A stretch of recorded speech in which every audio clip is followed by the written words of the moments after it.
narcotráfico, del crimen organizado y de la corrupción, que se llevaron plata que es de todos los argentinos. Hoy voy a firmar un decreto de necesidad y urgencia para avanzar con la extinción de dominio. ¿Para qué? Para que la justicia pueda recuperar más rápido y de forma transparente los bienes que el narcotráfico, el crimen organizado, la trata de personas y la corrupción se robaron. Y lo hacemos por esta vía porque su aprobación es urgente. Y los proyectos para aprobarlo en el Congreso están estancados hace años. Y los argentinos ya esperamos demasiado. La justicia necesita este mecanismo ya mismo.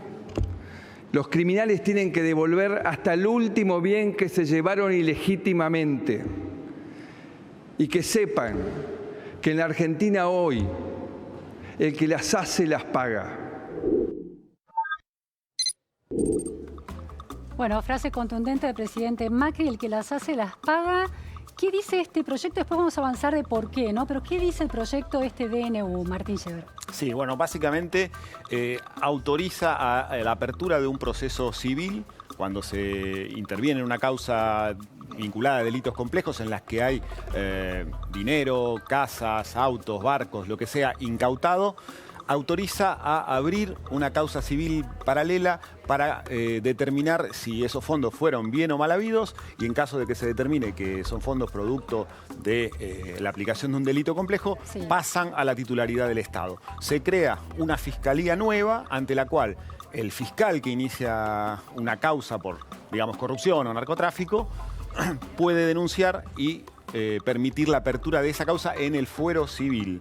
El gobierno hace una especial mención a que son causas civiles porque la materia penal está vedada, claro, en un DNU y por eso el gobierno decide avanzar por ese carril. De esa manera cree que va a ser mucho más rápido el proceso para recuperar fondos o propiedades que están en manos de supuestos criminales. Martín, pero para entender, por ejemplo, en el caso de la expresidente Cristina Fernández de Kirchner, que tiene en algunas de las causas la justicia avanzado y la ha imputado, pero la sentencia no está firme, por eso el Congreso se resiste a sacarle los fueros. Sí.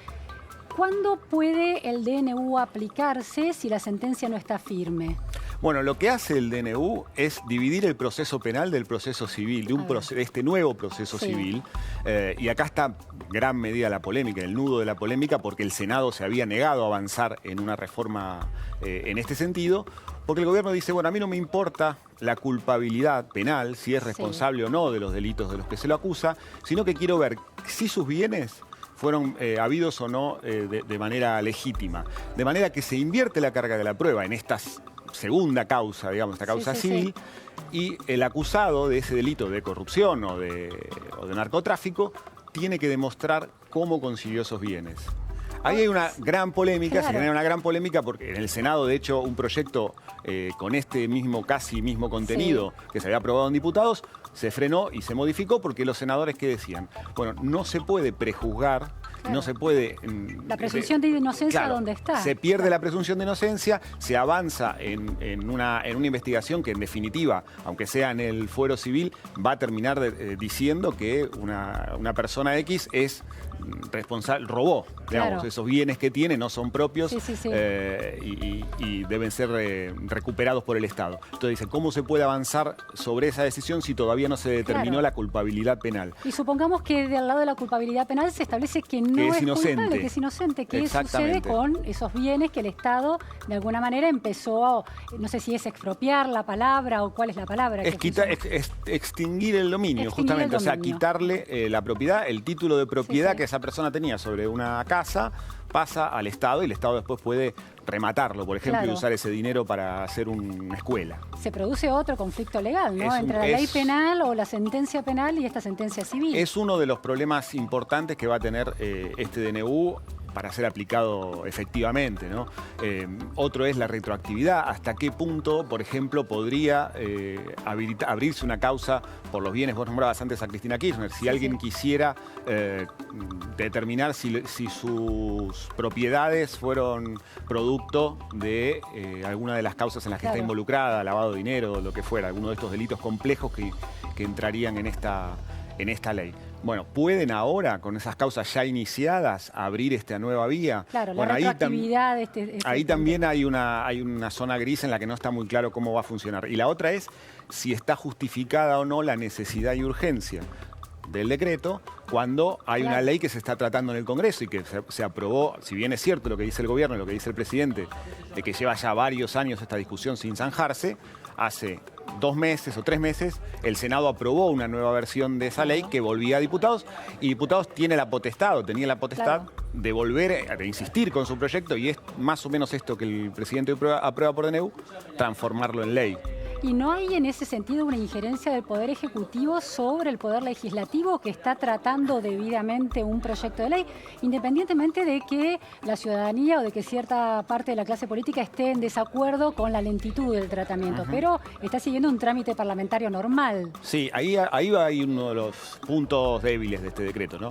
Justificar por qué el gobierno tiene que intervenir en el medio de un proceso que está yendo y viniendo entre las cámaras. No es que está dirimiendo algo que no se está discutiendo, o algo que, bueno, que a simple vista tenga una cuestión de urgencia que haya que resolver porque está pasando algo gravísimo. Bueno, el gobierno evidentemente está haciendo una jugada, una apuesta política con esta decisión. ¿Con la campaña 2019? Bueno, por lo menos con instalar fuerte el tema de la corrupción, que es un tema en el que sienten que tienen una ventaja respecto de sus competidores, y sobre todo aprobar un decreto que si alguien quisiera en el Congreso desaprobarlo o de alguna manera ponerse en contra, oponerse a ese decreto, podría quedar retratado como un defensor de corruptos, de narcotraficantes, de gente que trata blanca. Bueno, pero de hecho en el Congreso, tanto en el Senado como en diputados, hay resistencias a la ley de extinción de dominio y no los ha frenado un reparo de ser mal vistos o mal considerados por la opinión pública, ¿no? Bueno, pero en el Senado, por ejemplo,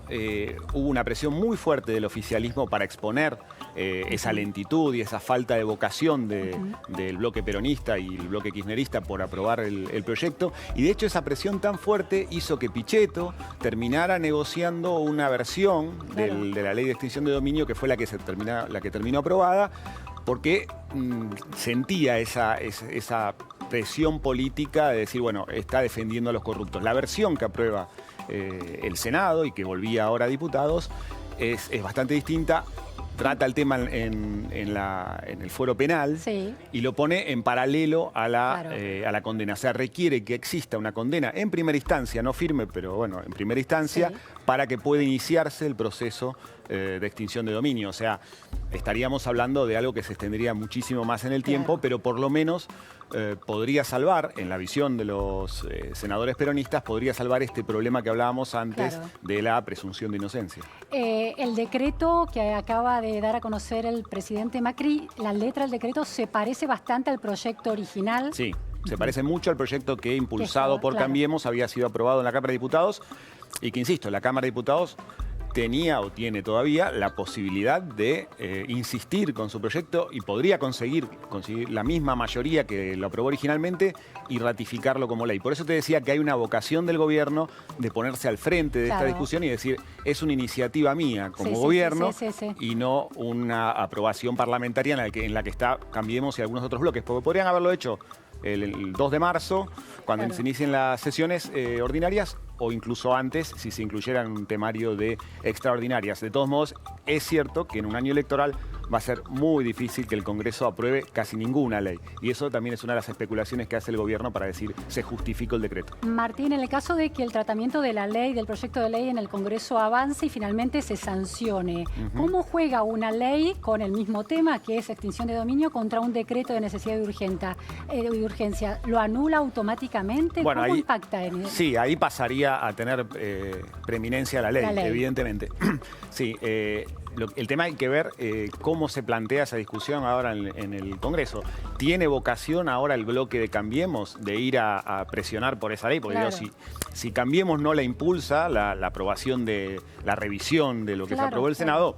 ya está el decreto, ¿para qué voy a insistir con la ley? Ahí está la decisión del bloque de Cambiemos, que seguramente va a ser la que el gobierno plantee, y es aprobar el decreto y no insistir por formar una mayoría para la ley. El decreto, en realidad, para que no rija, tendría que haber una mayoría en contra que decida salir a dar marcha atrás con ese decreto. Claro, esa es la pregunta que te iba a hacer. Acá ahí puede haber un conflicto desde la perspectiva de algún legislador de la oposición, un conflicto entre poderes. ¿Cómo se dirime cuando el poder, cuando hay un desacuerdo en relación a un decreto de necesidad de urgencia? Acá lo que tendría que ocurrir es que una mayoría, y en las dos cámaras en realidad... ¿Mayoría absoluta o una mayoría simple, digamos, se planteara dar marcha atrás con ese decreto y considerar que ese decreto no es válido. Claro. Lo que el gobierno especula es quién se pone al frente de construir una mayoría para tirar abajo un decreto que lo que busca es recuperar los bienes de la corrupción y el narcotráfico. Ahora, es un papel muy ingrato para el que intente hacerlo, y por eso el gobierno especula con que no va a ocurrir y que el decreto va a pasar la aprobación. ¿No hay razones institucionales de peso estructurales de la democracia liberal y republicana, por ejemplo, con la institución de la presunción de inocencia para argumentar en contra de un decreto de esta naturaleza? Bueno, eso es sin quedar pegado a la defensa de la corrupción. Eso es lo que hizo en gran medida el bloque de senadores peronistas en el Senado, ¿no? Con el senador Urtubey a la cabeza, pero también es muy difícil lograr que se escuchen esos matices en un año electoral. Es muy complicado pensar que va a haber una mayoría de diputados y de senadores que estén dispuestos a plantarse y decir nosotros esto no lo queremos y vamos a votar en contra. Es improbable, y lo más probable es que este decreto avance. El tema es que hay que ver qué pasa cuando realmente se aplique, ¿no? Claro, porque ahí van a entrar en juego los tribunales, que son los que van a determinar o no la validez, la constitucionalidad de ese decreto, y ahí es donde se va a testear si realmente está o no flojo de papeles, digamos, el decreto. Es un primer indicio de la jugada, de alguna manera, en la campaña electoral, de los valores que quiere construir Cambiemos para construir su identidad política este año. Sí, absolutamente. Además, mirá, es el primer día de Macri en la Casa Rosada después de sus vacaciones, arranca fuerte con esto, lo estamos viendo en las últimas semanas cómo se habló mucho del tema de seguridad, o sea, temas donde el gobierno cree que pisa terreno firme, mientras tiene las complicaciones que conocemos en materia económica, que por lo menos en este momento no le permiten tampoco sacar mucho pecho. Entonces, mientras se llegue al momento decisivo de la campaña, donde indudablemente va a tener que hablar de economía, el gobierno fuerza la discusión con estos temas, que son temas institucionalmente muy importantes, pero que ellos consideran que son banderas de Cambiemos contra la oposición. Muchísimas gracias, Martín. Muy claro el panorama. Gracias. Nos vamos ahora a nuestro móvil en Berisso. Allí está